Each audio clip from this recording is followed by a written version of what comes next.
En la línea telefónica al diputado Fernando Manzanilla. ¿Cómo estás, diputado? Buenos días.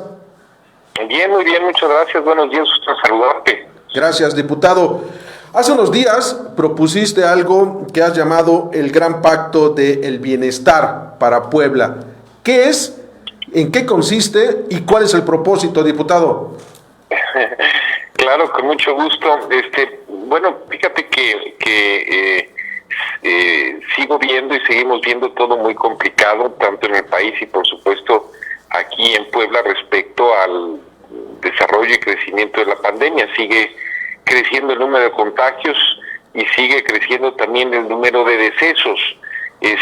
Seguimos a nivel nacional con récords en los contagios diarios. Así ha pasado, digamos, la semana pasada, y el municipio de Puebla, por ejemplo, pues sigue siendo el principal municipio, el primer lugar nacional también en materia de contagios. Todo esto implica, bueno, pues que va a seguir avanzando mucha de la problemática que hemos visto, que se sigan perdiendo empleos, por lo tanto que se sigan perdiendo ingresos, que crezcan las carencias en materia de pobreza, en materia, digamos, de hambre, de alimentación, y el riesgo, bueno, pues de una descomposición social que implica una mayor inseguridad.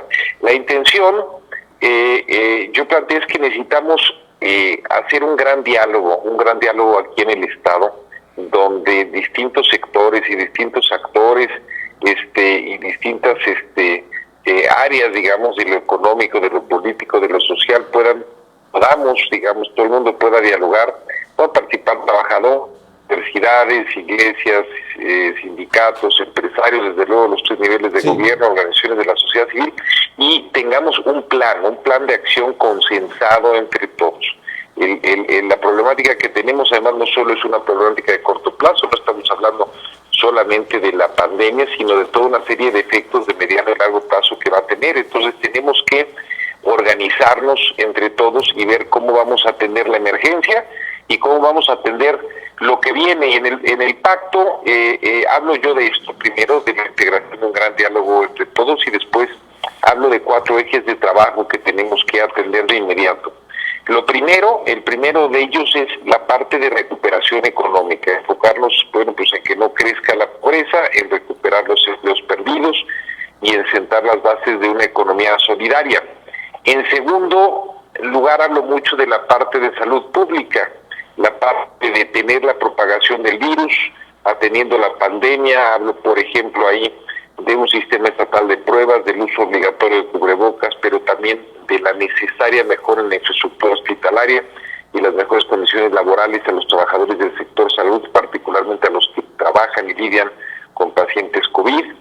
Y en tercer lugar, hablo de definir los criterios de reapertura y reanudación de actividades. Es decir, sí hay que abrir la economía, pero hay que hacerlo con la mayor seguridad y certeza para minimizar contagios. En cuarto y último lugar, el eje que toco tiene que ver con el asunto de la seguridad pública. Digo yo que si esto continúa, porque pues estamos en una crisis económica, en todas las situaciones que hemos tenido, situaciones económicas como las que vivimos, se ve afectada la seguridad. Es decir, seguramente vamos a tener un incremento en la inseguridad, y por eso el cuarto eje del que yo hablo es proteger a la ciudadanía y evitar el crecimiento de la delincuencia. Entonces, con estos 4 temas en los cuales planteo 23 propuestas concretas, pues yo pretendo que vayamos abriendo un diálogo entre todos y vayamos construyendo una ruta para enfrentar no solo la contingencia, que es lo más inmediato, sino los impactos que estamos teniendo por parte de ella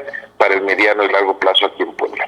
Diputado, ¿por qué tendríamos que pensar que habría, y tendría que serlo, el interés político, las ganas políticas de firmar un pacto, como lo acabas de mencionar, en estas condiciones, cuando vemos a nivel nacional, y se refleja en los estados, y Puebla no es la excepción, que los diversos actores políticos, el gobierno, los propios partidos, un grupo de la sociedad, están peleados porque unos echan la culpa a otros y los otros a los que los culpan primero? ¿Por qué tendríamos que pensar en que se puede hacer un pacto cuando la disputa o el contexto o la realidad es esta, diputado?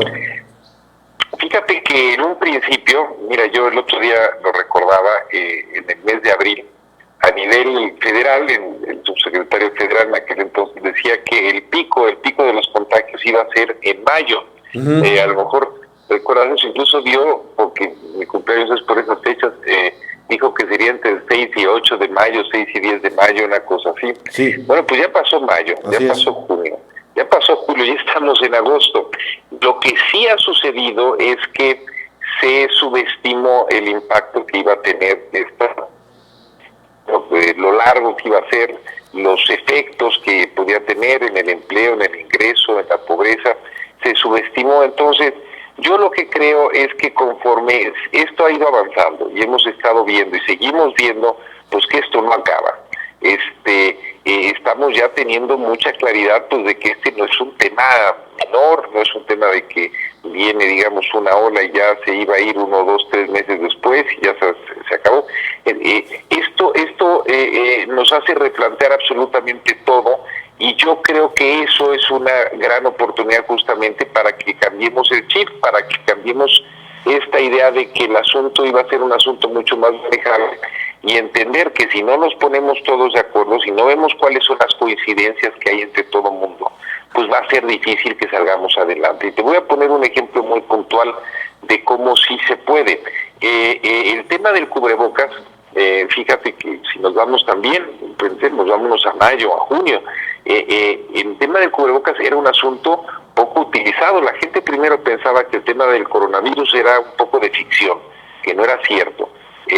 Con el asunto del cubrebocas, bueno, no solo las autoridades, sino también la propia ciudadanía no lo veía como algo central. Hoy ya que sales, ya ves en la calle a gran mayoría de la gente con cubrebocas, y yo te diría que uno de los temas por los que yo empiezo a ver con cierto optimismo que los números pueden y están empezando a tener un poco más de contención es el uso masivo del cubrebocas. Okay. Ya incluso los medios de comunicación, si te fijas, han iniciado, y en la ciudadanía, campañas de vamos a usar ahora 15 días el cubrebocas de manera intensiva todos.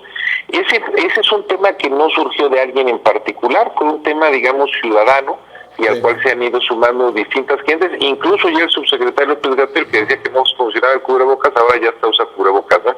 Entonces, ¿qué pasó ahí? Pues la realidad nos alcanzó y nos obligó a entender que este no era un tema menor, que teníamos que actuar, que podíamos actuar con una medida de ese tipo, que si todos la seguíamos y la impulsábamos íbamos a estar mejor. Es un ejemplo, y yo creo que esta realidad de que las cosas pues son mucho más serias de lo que se pensaba en un principio puede obligar a todos a que pues nos coordinemos mejor y hagamos una propuesta y un planteamiento de largo plazo. Perfecto. Diputado Fernando Manzanilla, vamos a dar seguimiento a este pacto que has propuesto, nuevo pacto para el bienestar de Puebla, y por supuesto volveremos a hablar aquí en vivo desde Atlisco. Gracias, diputado. Gracias a ti y un saludo al auditorio. Gracias. Hablando de estadísticas, mientras nos ponemos en contacto con el sacerdote